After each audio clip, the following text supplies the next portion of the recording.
Monday here with us on OTB. Good morning, Big Daddy Cain. How are you? Doing great, guys. How are y'all? Landon Marceau, your reaction to his performance? Oh, man. We needed it, and he went out there and delivered. And really, his last 3 or 4 outings have been really good. And I think that you're starting to see, kind of that confidence and the conviction in what he's doing, competing and attacking the zone. And then even in between in the inning, in the dugout talking to AD and, telling him things that he's seeing where guys are getting on the plate with 2 strikes and, hey, I think this pitch will work against this guy. And, that's always what you want to see, kind of that growth of that pitcher. And that's something that we've always known about Landon. I think he's finally comfortable in his skin. You saw some of his comments this week, and he's not out there trying to throw 95, 96. He's, pitching like he always has in the low 90s with 3 pitches in the zone. The other thing that you've seen the last 2 weekends is the breaking ball, being able to get that over for strikes early in the count. And, 3 pitches in the zone, and especially for him, 3+ pitches in the zone makes him even more difficult to hit. He looked very comfortable on Friday night with his 7 strikeouts in 7 innings, which was a career high for him. But another player that looks really comfortable, that's kind of spreading through the rest of the field, is Saul Garza, and what he's bringing to your defense and the pop he has at the plate. What's he brought to the clubhouse? It's been fantastic to kind of solidify that catching situation. And, he went 7 for 11 this weekend, hit 636 with a homer and 2 RBIs. And, I think the biggest thing for him is, being comfortable. He missed 4 or 5 months with that knee surgery, even though it was, missed the whole fall, even though he's back ready for the season to hit, just getting back there behind the plate and getting accustomed to working with our pitchers, and then being that offensive catcher that we always thought he could be. And I think you're starting to see the best of Saul Garza, and hopefully he can continue that into the SEC tournament and into the regionals and super regionals.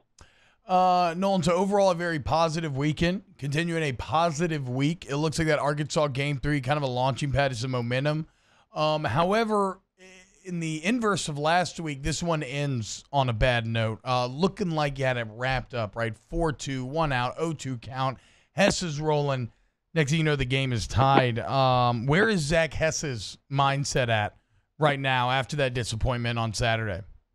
No, Zach will be fine. And I think you heard that in his post-game comments. He's always going to take accountability, and he's got supreme confidence in himself and what he can do. And I think, more of anything, maybe it was just, one of the first times going back-to-back days. He threw 22 pitches the day before to close out that Friday game, and then, bounce back into this game. And the stuff looked fine. You know what I'm saying? I mean, It was 94, definitely. 96, up to 97. And, just left one pitch that was, 0-2 that, needs to be a pitch that's off the plate. And it kind of leaked back over, and the kid hit his second homer of the year. That's baseball. We had so many opportunities to score in that game, and we had, clutch at bats. Daniel Cabrera came up with the bases loaded and hits a missile into left center field, and the catcher, the center fielder, makes a great catch.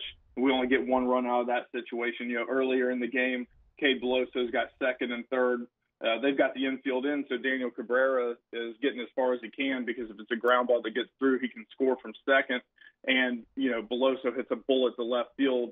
We're able to tag up from third and score. But Cabrera wasn't able to get back to second and tag, with the catch making 1 out, and getting to third base with 1 out is always, extremely important. So, it wasn't that we didn't come through in the situations. We just busted open like we needed to. And, at the end of the day, it kind of cost us a little bit, but that's baseball. I mean, you lose that game, that's just baseball. It wasn't, we didn't beat ourselves, they just beat us, and that's the game sometimes. And if that's going to be your loss, you'll take that, as opposed to getting blown out or, making mental mistakes or making errors in the field.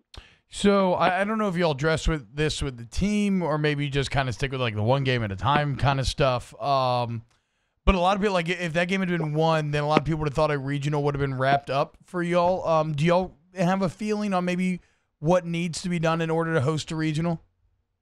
Nobody knows that but the committee, and that's the scary part, right? I mean, right now we're on that bubble for hosting. You never want to be on the bubble for hosting, or if you're on the bubble of getting into the actual tournament itself. So we're in one of those situations where you don't fully feel comfortable with where you're at. And yeah, from here on out, go to the SEC tournament, every win can vault you up a couple of spots in that RPI. We're currently 21 in the RPI with a strength of schedule of 7.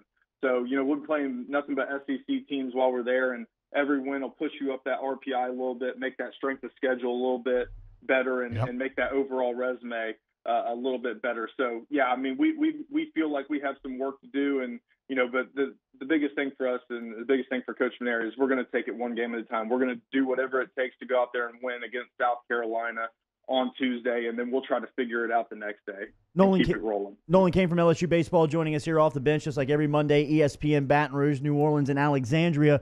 Coach, I know that coaches, particularly recruiting coordinators, fall in love with players like Caleb Gilbert. Reading the story on him by Wilson Alexander in the Advocate on Saturday morning was just crushing to read. I can't imagine being tied to him emotionally as a coach and seeing him go through what he has the last 13 months. Can you bring us inside the clubhouse on what Gilbert has been dealing with? And just you think about a guy who's from Alabama, that his dream was to be an LSU baseball player.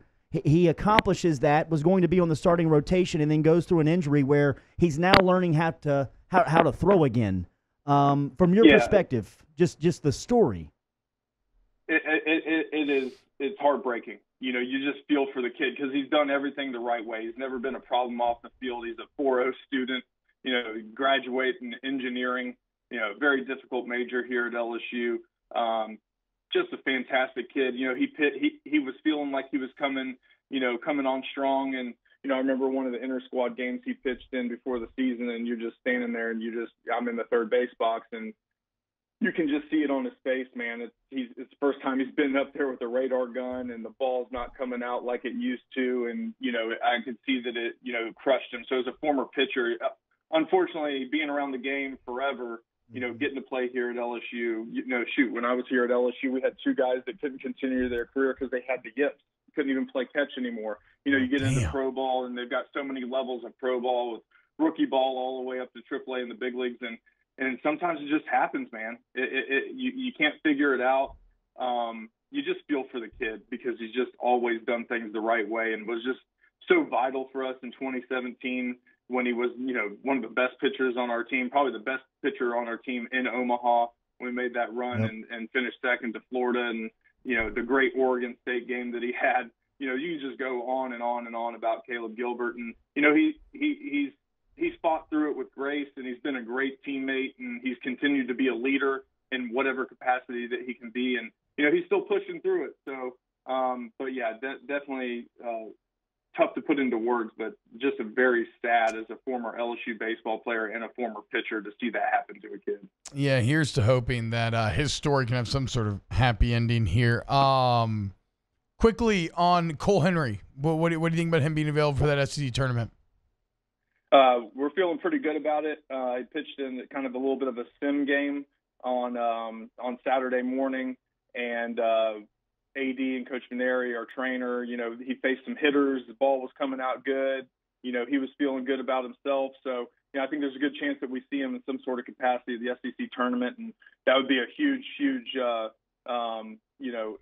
get, right here at the end going into regionals. And you can see what Eric Walker and Landon Marceau are doing. And if you have Cole Henry back in the mix, you can kind of see why, all the publications were so high on this team this year. And you guys have got to see, you guys and the fans and us as a staff have got to see all these guys grow individually. And now if we can just get it all clicking at once, I think we can make a big push. And then finally, starter for